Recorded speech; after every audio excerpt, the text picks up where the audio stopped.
hidup ini, andai dapat ku tatap wajahmu, kan pasti mengalir air mataku karena pancaran ketenanganmu. Alangkah indahnya hidup ini, andai dapat ku kucup tanganmu.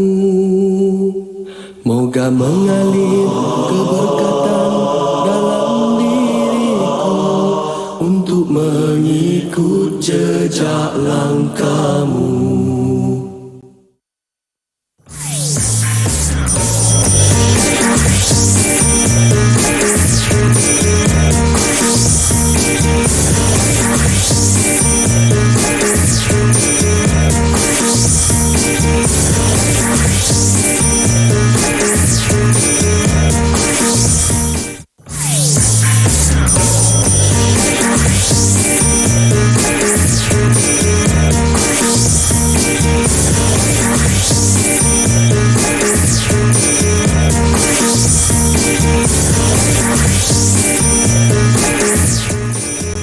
Assalamualaikum, selamat pagi kepada semua yang menonton teras di Didik TV KPM bersama saya Nisa K. Suka Nisa nak ingatkan agar kekal duduk di rumah sekiranya tiada keperluan untuk keluar dan pakai pelitup muka di mana saja anda berada. Jaga penjarakan fizikal sekurang-kurangnya 1 meter atau lebih, kerap cuci tangan menggunakan air dan sabun dan lazimkan penggunaan hand sanitizer atau gel pembasmi kuman. Baiklah Nisa, sebentar tadi kita dah lihat profil kedua-dua guru yang akan bersama-sama dengan kita, jadi kita mempersilakan Ustazah Salina dari SMK Taman Datuk Harun Petaling Jaya dan juga Ustazah Nurul Nadia dari SMKP Taman Petaling. Assalamualaikum.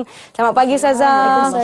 Seronok dapat jumpa lagi Ustazah-Ustazah berdua semua. Baiklah, kedua-duanya hari ini akan membentangkan dah macam nak berdebat, akan membincangkan tajuk di bawah mata pelajaran pendidikan Islam iaitu terbitnya Fajar Dakwah. Sebelum kita pergi kepada tajuk kita pada hari ini, saya mestilah nak ajak kawan-kawan saya.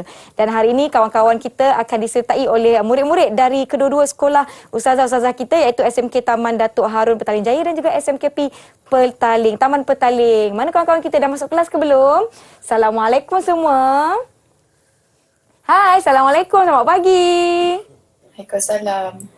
Hai, baiklah kita ada rakan dari kedua-dua sekolah, jadi kita nak berkenalan terlebih dahulu dengan mereka. Kita persilakan Faris untuk perkenalkan diri terlebih dahulu. Silakan Faris. Assalamualaikum, nama saya Muhammad Faris, kelas 2 Wardah dari SMK Taman Datuk Harun. Baik, terima kasih Faris. Ya, dan seterusnya kita ada Hafiz. Silakan Hafiz. Assalamualaikum warahmatullahi wabarakatuh. Nama saya Muhammad Zarif, kelas 2 Wardah daripada SMK Taman Datuk Harun. Terima kasih. Seterusnya kita persilakan Dania Najiha. Assalamualaikum warahmatullahi wabarakatuh. Nama saya Nurdania Najiha binti Haliza dari kelas 2 Seri Pagi dan dari sekolah SMKP Taman Petaling. Baik, seterusnya kita ada Amalina Uzma. Silakan. Assalamualaikum, nama saya Nur Amalina Uzma, kelas 2 Seri Pagi bersekolah di SMKP Taman Petaling. Baik, seterusnya silakan Azlin. Assalamualaikum, nama saya Nurul Azlin dari sekolah SMK Perempuan Taman Petaling, kelas 2 Seri Pagi. Seterusnya kita ada Anis Izzati. Silakan Anis. Assalamualaikum, nama saya Anis Izzati dari kelas 3 Topas dari Sekolah Menengah Kebangsaan Taman Harun. Baik, terima kasih. Itu dia rakan-rakan kita dari kedua-dua sekolah SMK Taman Datuk Harun dan juga SMKP Taman Petaling. Jadi jom kita pergi ke video terlebih dahulu sebelum saya tanya ustazah-ustazah kita apa yang kita nak belajar pada hari ini. Jom sama-sama kita saksikan.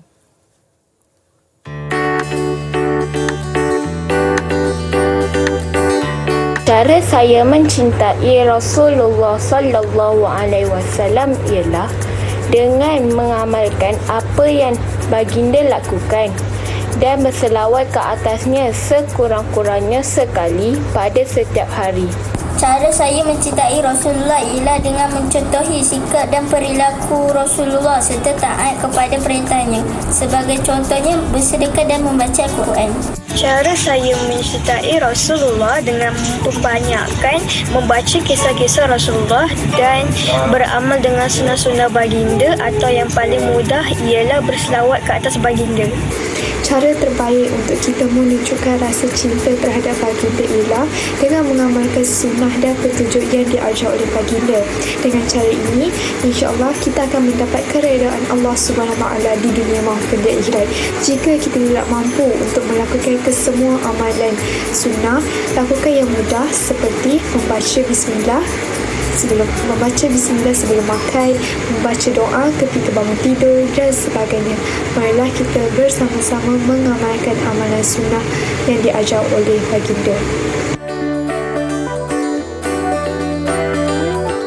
Baiklah, itu dia perkongsian daripada rakan-rakan kita berkenaan dengan cara-cara mencintai Rasulullah SAW, dan itu ada kaitannya dengan topik kita pada hari ini. Jadi jom saya nak tanya Ustazah Salina, Ustazah Nadia dahulu daripada SMKP Taman Petaling berkenaan dengan topik kita pada hari ini. Silakan Ustazah. Baiklah Nisa, terima kasih. Bismillahirrahmanirrahim. Allahumma salli ala Sayyidina Muhammad wa ala ali Muhammad.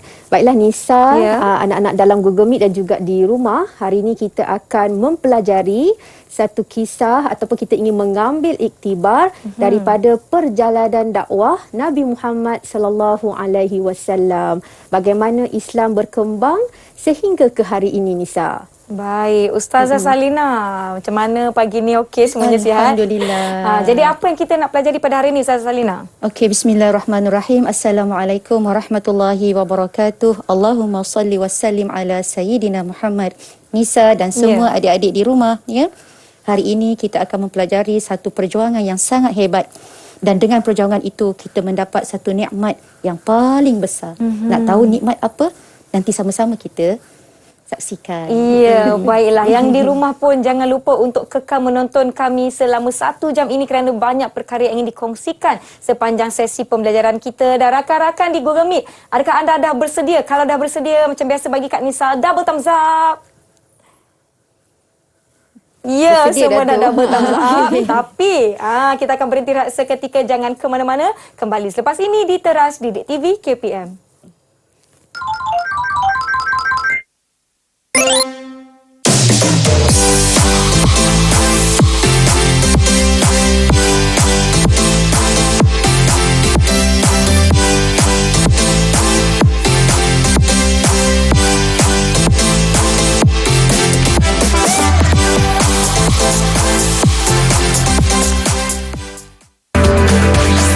Didik TV KPM. Didik TV KPM.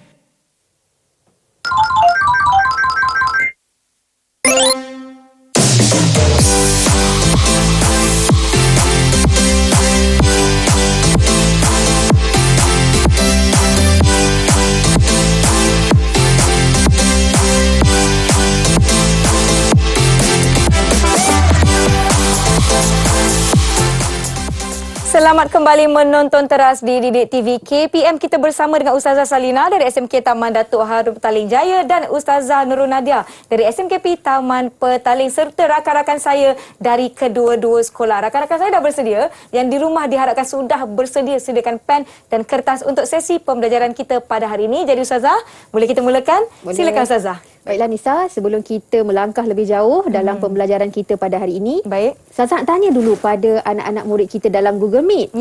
Apakah nikmat yang paling besar yang Allah Subhanahu Wa Taala kurniakan kepada umat manusia? Okey, siapa nak tolong Siapa Ustazah? nak cuba jawab, belangkan tangan. Azlin, silakan Azlin. Nikmat yang paling besar dalam diri saya adalah saya dapat beribadat dengan tenang, tanpa gangguan, tanpa berperang. Alhamdulillah. Dapat beribadah dengan tenang. Okey, kita dengar seorang lagi kot. Seorang lagi kot. Seorang lagi. Siapa nak kongsikan? Amalina Uzma, silakan. Nikmat terbesar yang diberi kepada saya ialah mendapat rezeki makan dan minum sepanjang hari. Okey, alhamdulillah dapat rezeki makan dan minum sepanjang hari. Baiklah, anak-anak semua, nikmat yang paling besar yang Allah Subhanahu Wa Taala kurniakan kepada umat manusia ialah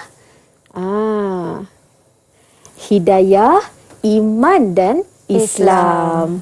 Okey, ini bersesuaian dengan firman Allah Subhanahu wa taala dalam surah Al-Maidah, iaitu surah ketiga, ayat yang ketiga, yang bermaksud, pada hari ini telah kusempurnakan untuk kamu agamamu dan telah kucukupkan kepadamu nikmatku dan telah kuridai Islam itu jadi agama bagimu. Jadi sesuai di sini bahawa nikmat, memang betul apa yang anak-anak perkatakan tadi, ya. Ada banyak nikmat dan nikmat yang paling besar, Nisa, adalah nikmat hidayah, nikmat iman dan Islam. Ya. Itulah yang kita nak pelajari, bagaimana kita mendapat nikmat ini, ya, melalui satu yang disebut sebagai dakwah. Dan inilah yang kita nak belajar sama-sama. Okey. Seterusnya, Ustazah berdua mengharapkan di akhir sesi pembelajaran, anak-anak sekalian yang pertama dapat menjelaskan dakwah Rasulullah sallallahu alaihi wasallam secara sulit dan secara terang-terangan serta hikmahnya. Dan yang kedua, menjelaskan faktor dan bentuk penentangan yang dihadapi oleh Rasulullah sallallahu alaihi wasallam. Dan yang ketiga, anak-anak sekalian dapat menjelaskan faktor kejayaan dakwah Rasulullah serta mengambil iktibar daripadanya. Baiklah. Dah bersedia semua murid-murid? Murid-murid di studio dan juga murid-murid di rumah. Ustazah harap anda semua bersedia. Ya? Senyum dah tu? Okey. Dakwah Rasulullah sallallahu alaihi wasallam bermula apabila Allah menurunkan ayat ini, iaitu Al-Quran surah Al-Muddathir, iaitu surah yang ke-74 ayat 1 hingga ayat 5. Yang bermaksud, wahai orang yang berselimut, bangunlah serta berilah peringatan dan amaran kepada umat manusia dan Tuhanmu, maka ucaplah dan ingatlah kebesarannya, dan pakaianmu maka hendaklah engkau bersihkan, dan segala kejahatan maka hendaklah engkau jauhi. Baiklah murid-murid, apabila Rasulullah sallallahu alaihi wasallam menerima ayat ini merupakan satu pesanan ataupun satu arahan daripada Allah Subhanahu wa taala agar mula menyampaikan kebenaran kepada umat manusia. Dan Rasulullah telah melaksanakan apa yang dikatakan sebagai dakwah, iaitu mengajak ataupun memberi maklum kepada manusia tentang keesaan Allah. Murid-murid, mungkin kita nak tanya dahulu, ya Ustazah Nadia, kenapa agaknya pada pendapat murid-murid yang ada di studio, ya, kenapa agaknya Rasulullah melaksanakan dakwah secara sulit? Betul? Ada siapa-siapa nak berikan pandangan? Silakan. Siapa nak berkongsikan? Okey, silakan. Kenapa Allah SWT memerintahkan Rasulullah untuk berdakwah secara dan sulit? Rasulullah telah mengambil langkah peringkat pertama, berdakwah secara sulit. Ya. Okey, boleh tadi kita Azlin angkat tangan, Ustazah. Okey, Azlin. Ya, okey, silakan Azlin. Pada pendapat saya, baginda memulakan dakwah sulit terlebih dahulu supaya dakwah baginda dapat disampaikan dengan lebih teratur ataupun lebih berstrategi. Okey, bagus jawapan Azlin itu. Berstrategi. Lebih berstrategi. Okey. Ada siapa-siapa lagi nak cuba? Mungkin kita nak dengar satu lagi. Siapa lagi nak kongsikan? Boleh angkat tangan. Hafiz nak cuba? Silakan. Silakan Hafiz. Pada pendapat saya, Rasulullah SAW memulakan dakwah secara tersulit sebab supaya dakwahnya tidak ditentang oleh kaum musyrikin. Ya, supaya tidak ditentang sebab masih lagi peringkat awal pada masa itu. Kan? Ya, jom kita saksikan dakwah secara sulit ini dilaksanakan selama 3 tahun, ya. Dan pada masa itu umat Islam mereka berjumpa di lorong-lorong dan juga di lembah-lembah. Dan juga menjadikan rumah Al-Arqam bin Abi Al-Arqam sebagai tempat markasnya, sebagai tempat mereka berjumpa. Dan kalau kita lihat pada fasa dakwah secara sulit ini, Rasulullah sallallahu alaihi wasallam telah menyampaikan dakwah kepada ahli keluarga yang terdekat dan juga kepada sahabat-sahabat rapat. Antaranya kalau kita lihat di sini, cuba lihat, keluarga terdekat baginda ialah Sayyidatina Khadijah radhiyallahu anha. Siapakah Sayyidatina Khadijah? Iaitu isteri baginda sendiri. Yang kedua ialah Sayyidina Ali bin Abi Talib radhiyallahu anhu, iaitu sepupu baginda. Zaid bin Harithah radhiyallahu anhu, iaitu pembantu baginda. Dan sahabat rapat baginda ialah Sayyidina Abu Bakar As-Siddiq radhiyallahu anhu. Okey, kalau kita lihat pula hikmahnya, hikmah dakwah secara sulit. Pertama, untuk memantapkan akidah umat Islam yang masih baru dengan ajaran Islam. Kedua, memastikan ajaran Islam dapat diterima tanpa gangguan. Dan ketiga, sebagai kemaslahatan dan menyelamatkan nyawa umat Islam yang menjadi penggerak dakwah. Tak jauh beza dengan jawapan apa yang telah diberikan oleh Azri dan Hafiz tadi. Okey, tahniah. Okay. Seterusnya Nisa dan juga anak-anak sekalian, setelah Rasulullah menjalankan dakwah secara sulit selama lebih kurang 3 tahun, jadi Allah SWT menurunkan perintah kepada Rasulullah SAW untuk melaksanakan dakwah dengan lebih luas lagi. Ini bertepatan dengan surah Asy-Syu'ara ayat 214 yang bermaksud, dan berilah peringatan serta amaran kepada kaum kerabatmu yang terdekat. Ini perintah Allah SWT untuk melebarkan lagi dakwah Rasulullah SAW kepada kaum kerabat. Dan kemudian Rasulullah diperintahkan oleh Allah untuk melaksanakan dakwah kepada masyarakat. Jadi bertepatanlah dengan surah Al-Hijj ayat 94 yang bermaksud, oleh itu sampaikanlah secara berterus terang apa-apa yang diperintahkan kepada kamu, wahai Muhammad, dan janganlah engkau hiraukan bantahan dan tentangan kaum musyrikin itu. Seterusnya Nisa, kalau kita lihat bagaimana strategi Rasulullah SAW dalam menyampaikan dakwah secara berterus terang. Baiklah, yang pertama, Rasulullah membuat pengucapan umum di Bukit Safa, yang mana Rasulullah memberi maklum kepada penduduk-penduduk di sekitar kota Mekah untuk datang ke Bukit Safa. Ini menyampaikan perintah kepada umat ketika itu untuk mentauhidkan Allah Subhanahu Wa Taala. Yang kedua, Rasulullah mengambil peluang untuk bertemu dengan kabilah yang datang ke Mekah pada musim haji. Ini strategi Rasulullah, bertemu dengan kabilah-kabilah untuk melebarkan lagi dakwah Islam. Seterusnya, Rasulullah juga mengadakan jamuan. Rasulullah SAW menjemput keluarga Bani Muttalib untuk sama-sama dalam jamuan tersebut bagi menyampaikan dakwah Islam.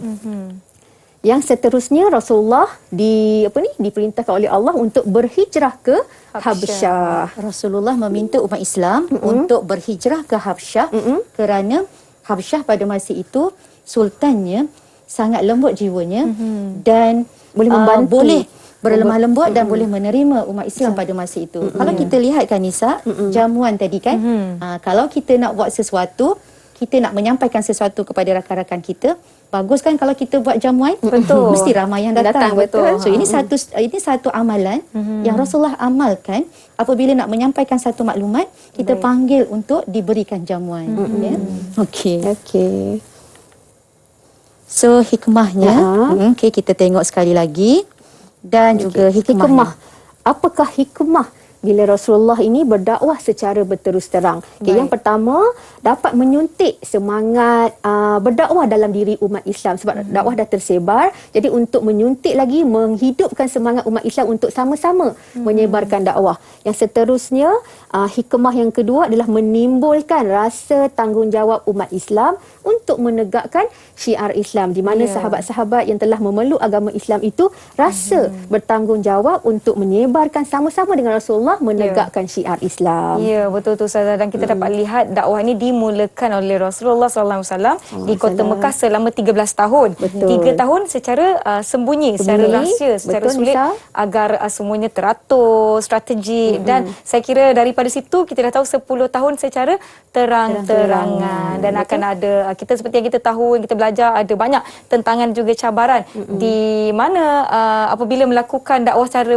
terang-terang ini, mesti akan ada pihak yang susah nak terima atau yang menentang gerakan dakwah ini. Dan misalkan dalam dakwah secara berterus terang Rasulullah inilah dapat memberi keislaman kepada Saidina Umar Al-Khattab, Saidina Hamzah, Abdul Muttalib dan sahabat-sahabat yang hebat yang lain. Betul tu. Jadi yang di rumah diharapkan setakat ini anda masih mengikuti sesi pembelajaran kita. Kita akan berhenti rehat seketika. Jangan ke mana-mana, kembali selepas ini di Teras Didik TV KPM.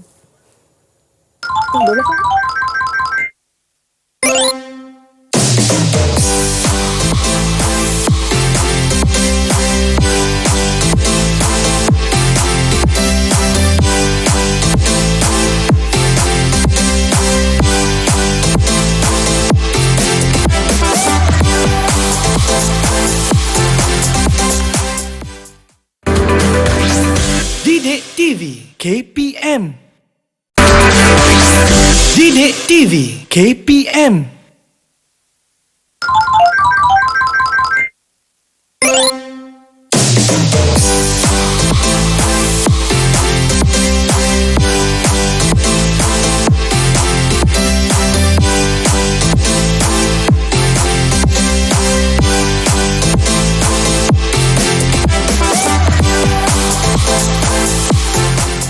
Terima kasih kerana masih sudi menonton teras di Didik TV KPM. Kita masih bersama dengan Ustazah Salina dari SMK Taman Datuk Harun Petaling Jaya dan Ustazah Nurul Nadia dari SMKP Taman Petaling serta rakan-rakan saya dari kedua-dua sekolah. Jadi kita nak teruskan sesi pembelajaran kita pada hari ini. Silakan Ustazah. Ya, alhamdulillah ya Nisa. Apabila Rasulullah mula berdakwah ya, maka pasti ada tentangan. Betul. Arab Mekah pada masa itu adalah merupakan satu pusat ibadat dan juga pusat aktiviti masyarakat Arab yang sangat terkenal ya. Apabila Rasulullah mula menyampaikan dakwah yang sangat bertentangan dengan pegangan asal mereka, jadi pastilah mendapat tentangan. Antara faktor-faktor tentangannya, minta murid-murid cuba perhatikan satu persatu. Kita ada faktor agama, faktor sosial, faktor politik dan juga faktor ekonomi. Faktor agama, masyarakat Arab pada masa itu berpegang kuat dengan kepercayaan nenek moyang mereka dan mereka menolak keesaan Allah Subhanahu Wa Taala. Faktor sosial pula, mereka berpegang kuat dengan semangat perkauman dan mengamalkan perhambaan serta menolak persamaan taraf. Dari segi faktor politik pula, golongan bangsawan dan kaya tidak mahu kehilangan kuasa dan melihat ajaran Islam sebagai satu ancaman bagi mereka. Faktor ekonomi pula, golongan pemukil dan peniaga berhala merasakan ekonomi mereka akan tercecas. Murid-murid, kalau kita teliti faktor-faktor ini, kita lihat masyarakat Arab pada masa itu ada satu sifat yang mereka pegang. Agak-agaknya lah kalau murid-murid boleh berikan pandangan ataupun berikan pendapat, apa agaknya satu sifat yang dipegang oleh masyarakat Arab ini. Walaupun sebenarnya Rasulullah sallallahu alaihi wasallam memang terkenal dengan akhlaknya yang baik. Malah sejak kecil lagi masyarakat Arab kenal bahawa Rasulullah adalah seorang yang jujur sehingga digelar Al-Amin. Apabila Rasulullah menyampaikan satu perkara, mereka yakin. Tetapi apabila Rasulullah membawa kebenaran Islam, mereka menolaknya.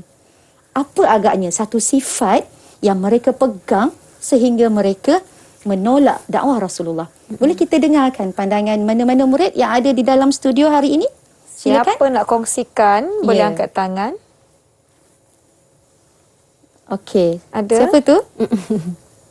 Ada nak kongsikan? Kalau tak kita panggil nama. Okey. Apa agaknya satu sifat yang dipegang oleh masyarakat Arab pada masa ini? Okey, ada siapa-siapa yang nak saya kongsikan? Saya nak tanya ni, Najiha. Tu. Ada nampak Faris. Faris angkat tangan. Faris. Silakan Faris. Selamat Najiha. Silakan Faris. Sifat sombong. Sifat sombong. Okey, ya, sifat sombong ya. Sifat sombong inilah yang menyebabkan kita binasa. Kerana sifat sombong ini dimulakan oleh siapa? Oleh iblis. Iaitu apabila Allah mencipta Adam dan meminta malaikat dan juga iblis untuk sujud kepada Nabi Adam. Malaikat sujud tetapi iblis tidak mahu sujud. Kenapa? Kerana dia aba wastakbar, iaitu sombong dan angkuh dengan kehebatan dan kedudukannya. Jadi berhati-hati dengan sifat sombong kerana sifat ini boleh memakan diri kita dan menjadikan kita orang yang rugi, jauh daripada Allah Subhanahu Wa Taala. Okey, seterusnya anak-anak sekalian, kita akan melihat pula bagaimanakah bentuk-bentuk penentangan yang dimulakan oleh kaum musyrikin. Okey, baiklah, yang pertama, mereka ini menggesa bapa saudara Rasulullah iaitu Abu Talib agar menghalang dakwah Rasulullah sallallahu alaihi wasallam. Kerana mereka telah mencuba pelbagai cara, tidak berjaya. Rasulullah masih teguh dengan pendirian Rasulullah. Jadi mereka memintalah orang yang paling dekat dengan Rasulullah untuk memberikan nasihat kepada Rasulullah. Yang seterusnya, mereka ini juga memburuk-burukkan Nabi dan juga dakwah Islam. Mereka menyebarkan dakwah-dakwah yang mengatakan Rasulullah ini penipu. Ada sampai kaum musyrikin ketika itu mengatakan Rasulullah ini, mereka mereka-rekakan cerita khayalan Rasulullah SAW. Seterusnya, setelah tidak berjaya memburuk-burukkan mengeji, mereka juga cuba untuk menawarkan pangkat, harta dan juga wanita. Ini adalah ujian yang terbesar bagi manusia. Jika kita tawarkan pangkat, harta dan wanita, mungkin kita akan tergoda kan. Tapi Rasulullah masih lagi teguh keimanan untuk mentauhidkan Allah Subhanahu Wa Taala. Seterusnya, mereka ini juga cuba menyakiti dan menyeksa umat Islam. Itulah yang diseksanya sahabat-sahabat Rasulullah seperti Sumayyah dan juga Bilal bin Rabah.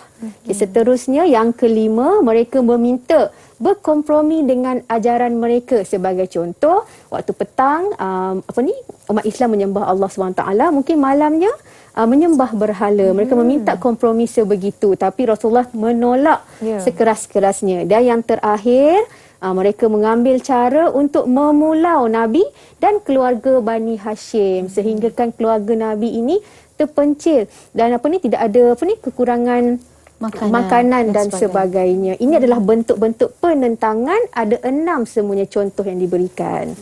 Dan satu lagi bentuk penentangannya ialah mereka mengancam untuk membunuh Rasulullah sallallahu alaihi wasallam. Murid-murid yang dirahmati Allah. Kalau kita lihat kalau kita lihat betapa peritnya perit jerih yang telah dilalui oleh Rasulullah sallallahu alaihi wasallam dan para sahabat dalam memperjuangkan Islam. Mereka telah disakiti, diseksa, bukan sehari, bukan seminggu, bukan sebulan, tetapi bertahun-tahun. Namun keseksaan, kesakitan yang dialami tidak menjadikan Rasulullah goyah. Malah keazaman dan juga keimanan mereka semakin meningkat. Kezaliman yang dilakukan oleh masyarakat Arab tidak dapat digambarkan oleh kemanusiaan manusia. Sangat-sangat zalim. Pelbagai bentuk penyiksaan yang telah mereka lakukan yang tidak mampu untuk kita gambarkan. Dijemur di tengah padang terik matahari, ditindih badannya dengan batu yang besar, diheret dengan kepala dengan rantai, diheret di atas padang pasir yang berbatu, diselam di dalam air yang panas. Malah ada yang mati kerana ditusuk dengan tombak.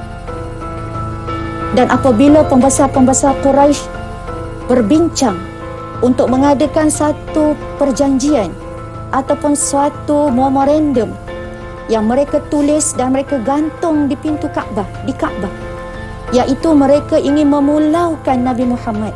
Bukan sahaja Nabi Muhammad, tetapi juga umat Islam dan juga ahli keluarga Nabi Muhammad, iaitu Bani Hashim dan Bani Abu Muttalib.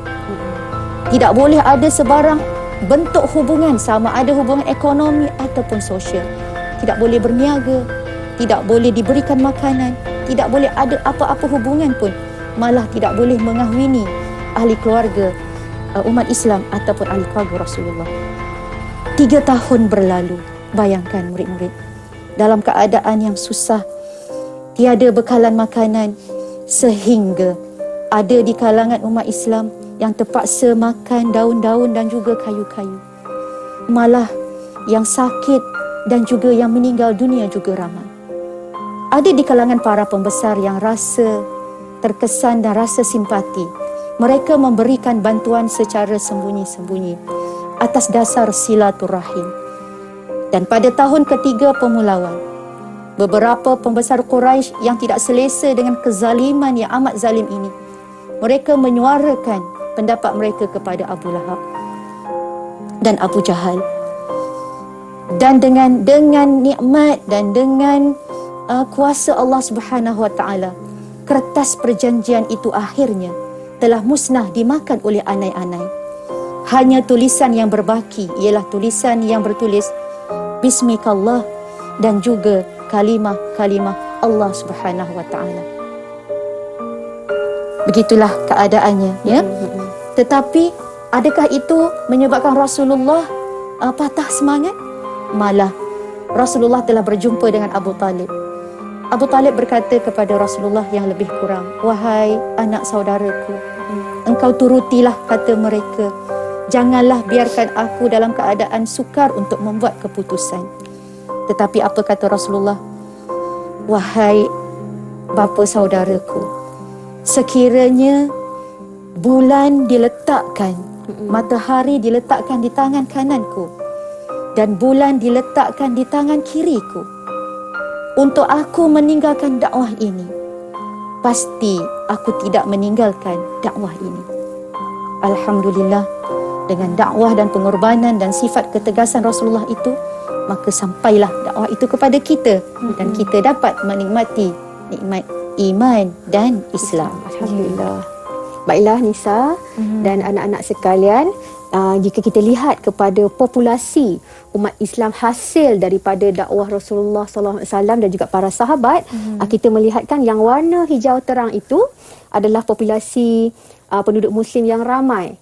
Dan juga jika kita lihat pada warna yang semakin pudar adalah populasi umat Islam yang minimum, semakin sedikit. Tapi secara kesimpulannya, umat Islam berada di setiap pelosok dunia. Dan juga oleh sebab itu, tokoh penulis yang terkenal Michael Hart memilih Rasulullah SAW sebagai tokoh dalam 100 tokoh yang berpengaruh di dunia. Orang yang pertama dipilih adalah di dunia. Nabi Muhammad SAW. Bukan sahaja kerana dakwah Rasulullah ini, tetapi kerana sifat-sifat terpuji dan karakter Rasulullah yang hebat itu, maka Rasulullah dipilih sebagai tokoh nombor 1 berpengaruh di dunia. Okey, cuba kita perhatikan pula apakah faktor kejayaan dakwah Rasulullah. Di sini kita nak minta murid, minta pandangan murid yang ada di studio. Dah bersedia semuanya? Macam serius saja tadi kan? Dia orang khusyuk tadi. Okey, cuba kita lihat ya. Antara faktor kejayaan dakwah Rasulullah ialah satu, keunggulan dan keindahan akhlak Rasulullah, ya. Yang kedua, keadilan dan persamaan dalam ajaran Islam. Dan yang ketiga, kebijaksanaan Rasulullah dengan berfikir secara positif dan bertindak secara strategik. Dan seterusnya, umat Islam mempunyai keyakinan dan semangat jihad yang tinggi. Baiklah, kita nak minta pandangan murid-murid kita. Okey. Berikan contoh keunggulan dan keindahan akhlak Rasulullah. Apa contoh? Contoh keindahan dan ketinggian akhlak Rasulullah yang murid-murid boleh kongsikan. Okey, dah bersedia murid-murid di studio? Boleh bantu bersama-sama, silakan. Siapa agaknya yang nak berkongsi? Yang pertama, aspek yang pertama dari segi keunggulan akhlak. Siapa mungkin nak nampak kongsikan? Dania senyum-senyum nak bagi pandangan dan juga mengongsikan. Okey, silakan Dania ya. Okey, silakan Dania. Rasulullah SAW seorang yang pemaaf. Okey, Rasulullah sallallahu alaihi wasallam seorang yang pemaaf. Ya. Apa yang berlaku? Walaupun masyarakat Arab Quraisy pada masa itu mengherdik, menyiksa dan sebagainya, tapi akhirnya Rasulullah tidak membalas pun. Malah memaafkan mereka semuanya. Betul. Mungkin kita nak dengar satu lagi kot. Ada siapa-siapa nak cuba? Ada lagi yang nak kongsikan? Ada lagi yang nak kongsi? Azlin, silakan Azlin. Ya, Azlin, silakan. Sifat Rasulullah yang boleh saya contohi adalah penyapa. Penyapa. Semestinya. Itu memangnya Allah. Semestinya. Kalau kita tak sabar, apa pun tak jadi. Betul. Jadi kejayaan dakwah Rasulullah, keunggulan inilah yang menyebabkan Rasulullah disegani. Dan juga faktor kejayaan dakwah Islam. Okey. Seterusnya kita melihat kepada iktibar yang boleh diambil daripada kisah dakwah Rasulullah ini. Okay, sebelum itu Ustazah Salina, kita nak tanyalah dulu kan kepada murid kita apakah iktibar ataupun cerita yang mereka ini kongsikan kepada kita, Nisa? Iktibar atau pengajaran yang boleh kita ambil dari kisah dakwah Rasulullah ini.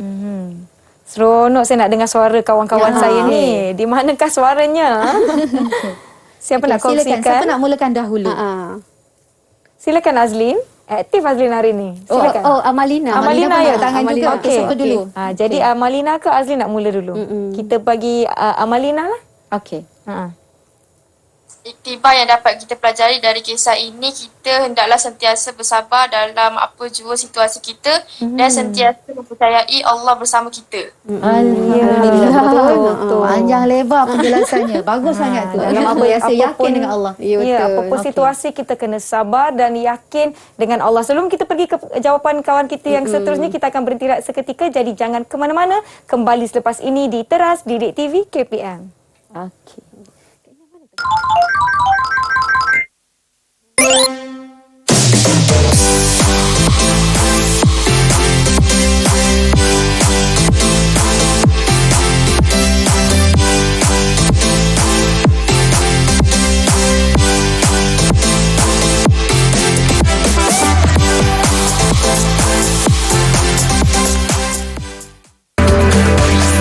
Didik TV KPM. Didik TV KPM.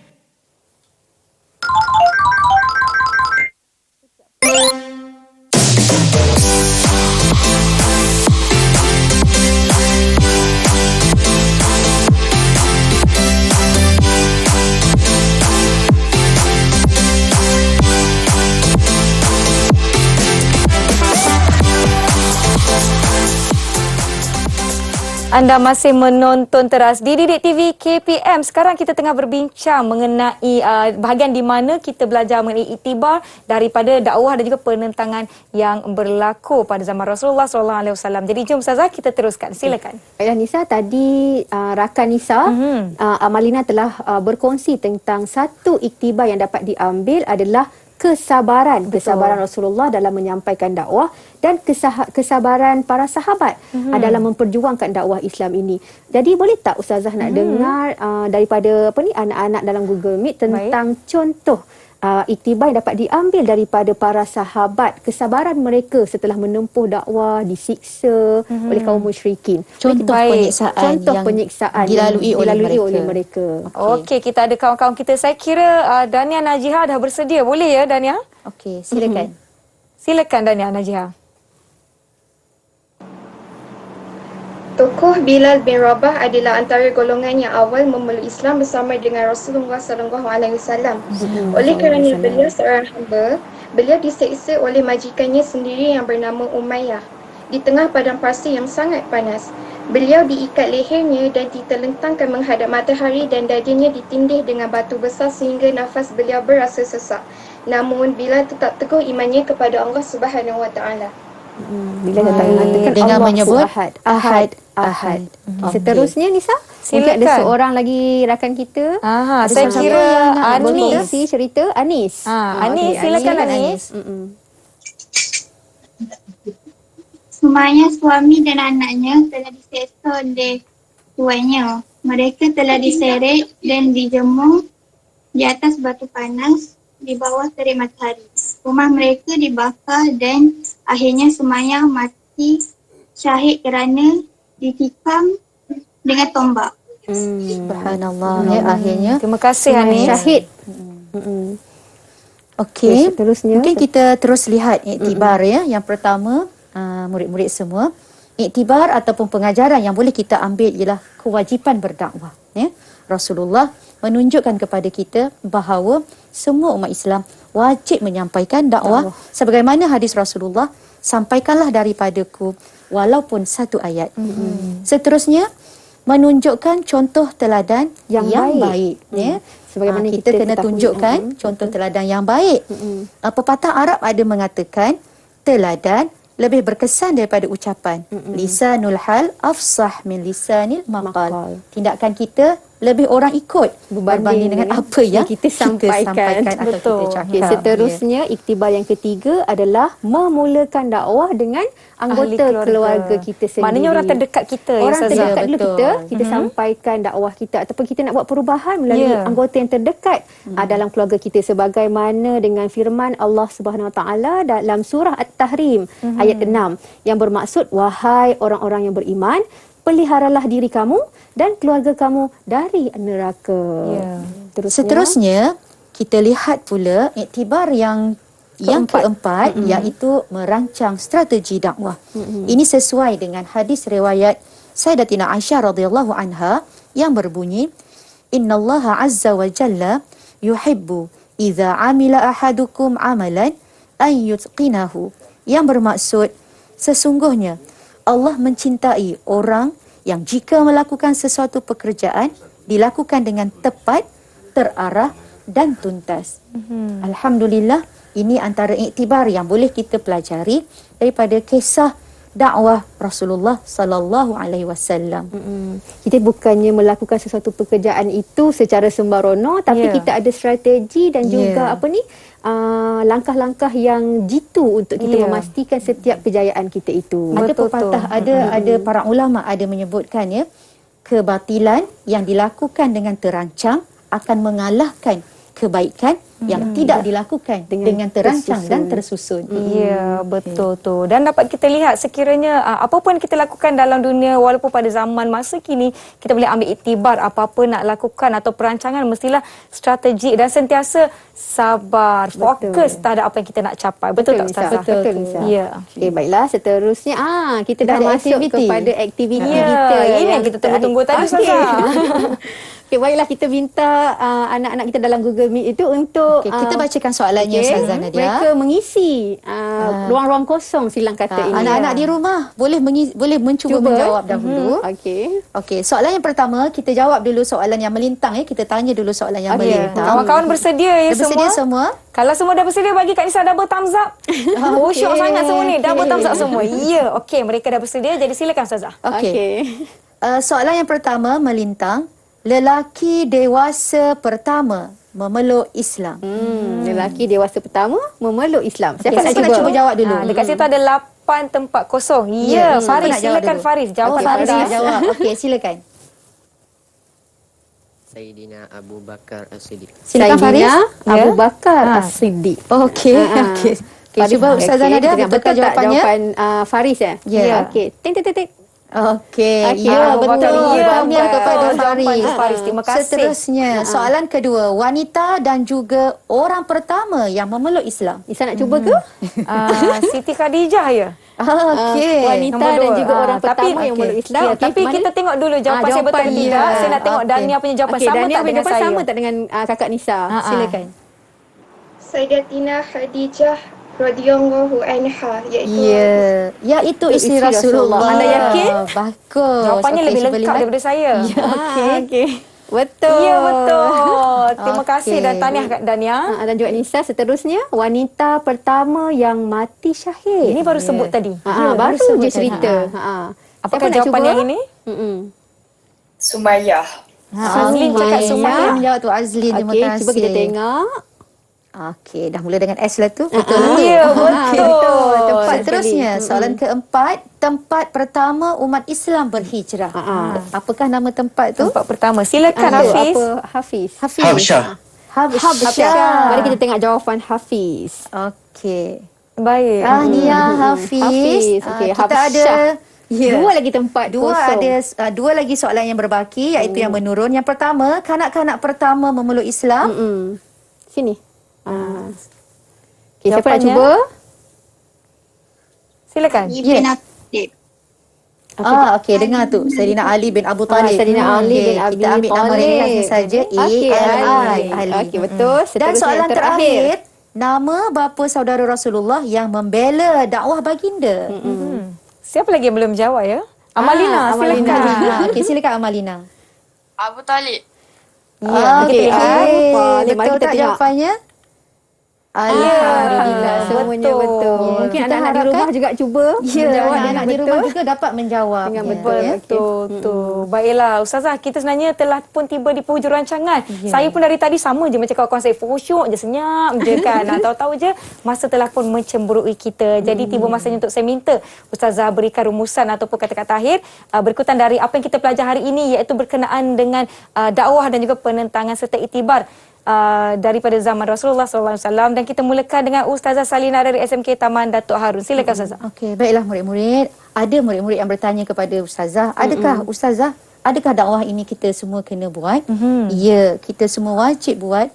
Dan dakwah ini bukanlah seperti penceramah ya Nisa, ataupun ustaz-ustazah ke, Apa kata Rasulullah? Sampaikanlah kepadaku walaupun satu ayat. Dalam konteks anak-anak, mungkin anak-anak mengajak menegur adik-adik ke jom adik kita solat, itu pun sudah satu dakwah. Ataupun kita upkan status kita dengan perkataan-perkataan yang baik, mengajak kawan-kawan melakukan kebaikan, itu juga adalah dakwah. Jadi jom kita berdakwah, jom ajak orang lain untuk melakukan kebaikan. Baik. Dan Silakan Nisa, Ustazah Nadia. seperti mana juga Ustazah Salina sampaikan, bagi Ustazah semua kita ni adalah pendakwah dan sebagaimana perintah Allah SWT dalam surah Al-As, kita semua kena berpesan-pesan dengan kesabaran dan juga berpesan-pesan dengan kebenaran. So kita semua jangan putus asa, kita tunjukkan akhlak yang terpuji juga, itu adalah satu dakwah. Betul tu. Terima kasih Ustazah Nadia, terima kasih Ustazah Salina. Kita pun telah tiba di penghujung rancangan dan memandangkan hari ini topik kita berkisarkan dengan tokoh Islam yang tidak asing lagi, iaitu Nabi Muhammad SAW. Nisa ada nak kongsikan apa yang Nisa baca dari hadis riwayat At-Tirmizi. Abdullah ibnu Mas'ud radhiyallahu anhu berkata, Rasulullah SAW bersabda, seutama-utama manusia denganku di hari kiamat ialah orang yang paling banyak berselawat padaku. Jadi jom sama-sama kita berselawat, insya-Allah. Terima kasih sekali lagi Ustazah Salina, Ustazah Nadia dan juga rakan-rakan saya dari SMK Taman Datuk Harun Petaling Jaya dan juga SMKP Taman Petaling. Terima kasih kawan-kawan kerana sudi bersama-sama kita.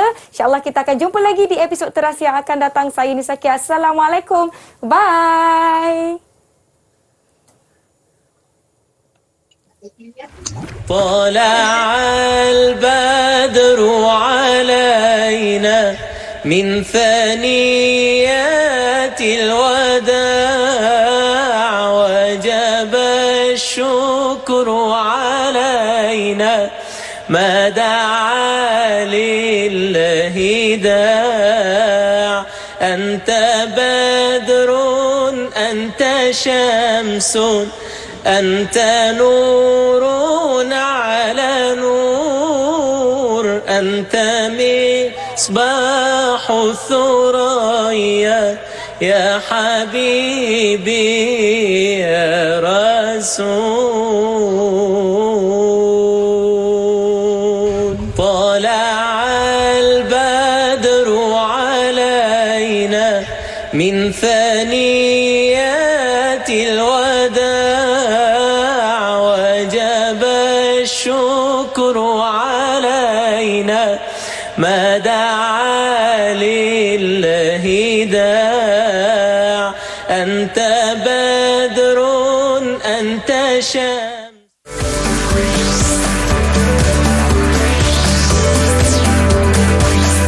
Didik TV KPM